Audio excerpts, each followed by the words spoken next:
시신이 없었습니다. 피해자의 흔적이라고는 모자에서 찾아낸 머리카락 8가닥뿐이었습니다. 유족은 그 머리카락으로 장례를 치렀습니다. 2019년 제주도 한 여성이 완전 범죄를 계획했습니다. 그런데 범인은 범행 후 마트에서 포인트 적립을 하고 웃으며 배에 올랐습니다. 무엇이 그녀를 그토록 대담하게 만들었을까요? 남자왕의 사건 저장소 고유정 전 남편 살해 사건 지금 시작합니다. 2019년 5월 9일 법원이 전 남편 강 씨의 면접 교섭권을 인정했습니다. 이혼 후 2년간 아들을 보지 못했던 강 씨에게 한 달에 2번 면접 교섭권이 생긴 날이었습니다.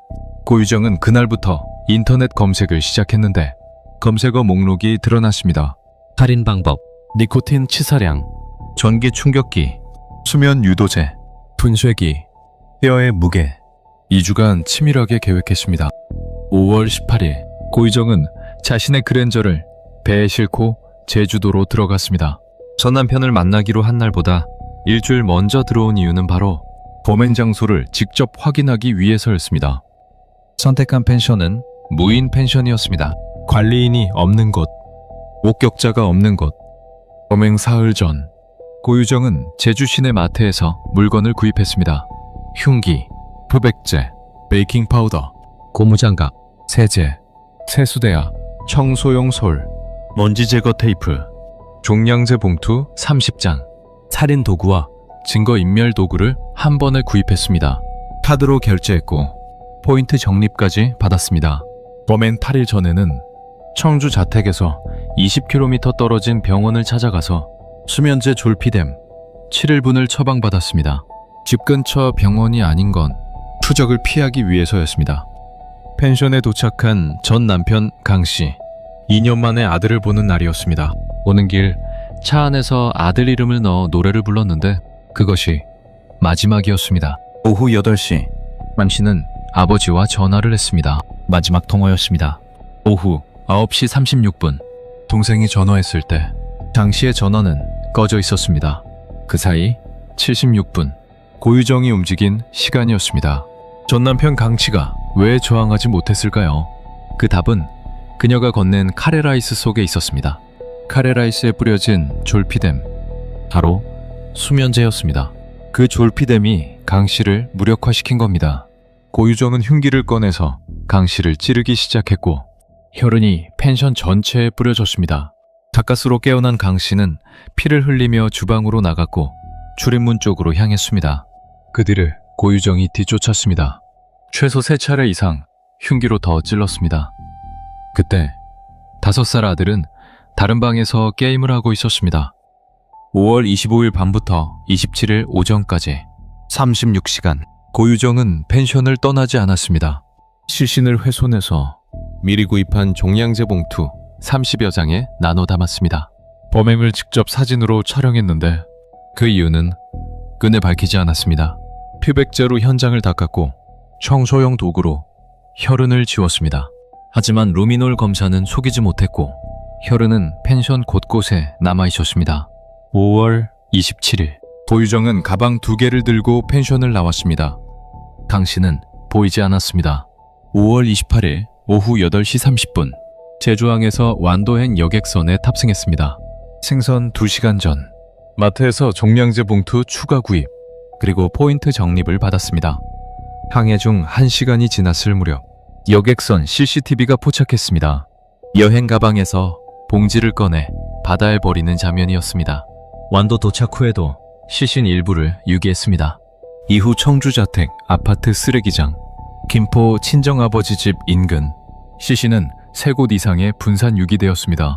5월 27일 당시의 남동생이 실종 신고를 했고 경찰이 고유정에게 전화를 걸었습니다.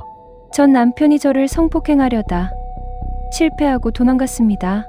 경찰은 그 말을 믿었고 초동 수사가 지연됐습니다. 유족이 직접 펜션 인근 CCTV 영상을 찾아 경찰에 제출했습니다. CCTV에는 강 씨가 펜션에 들어가는 장면만 있었고 나오는 장면은 없었습니다. 강 씨의 차량은 마트 주차장에 3일간 그대로였습니다. 그제야 경찰이 움직였습니다. 5월 31일 고유정 자택 압수수색. 그랜저 차량에서 흉기가 발견됐습니다.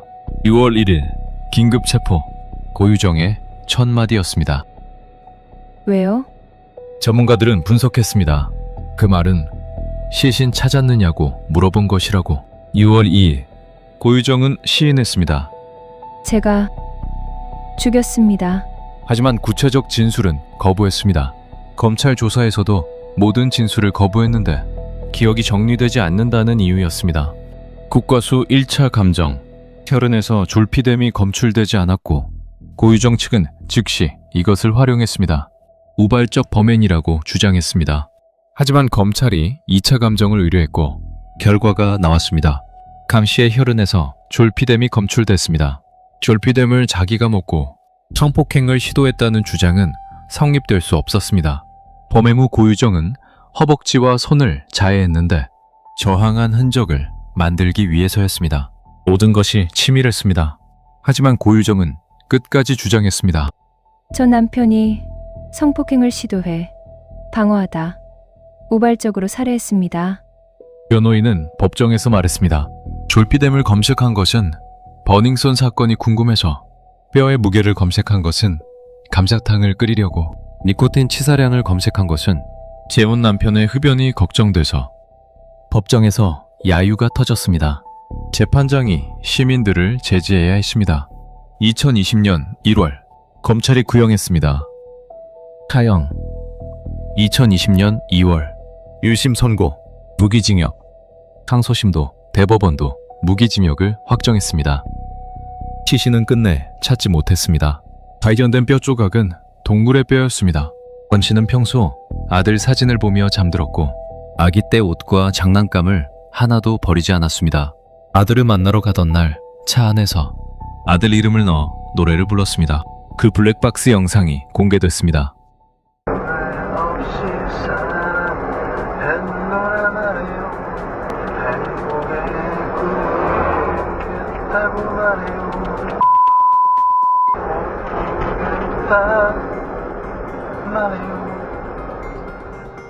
유족은 말했습니다.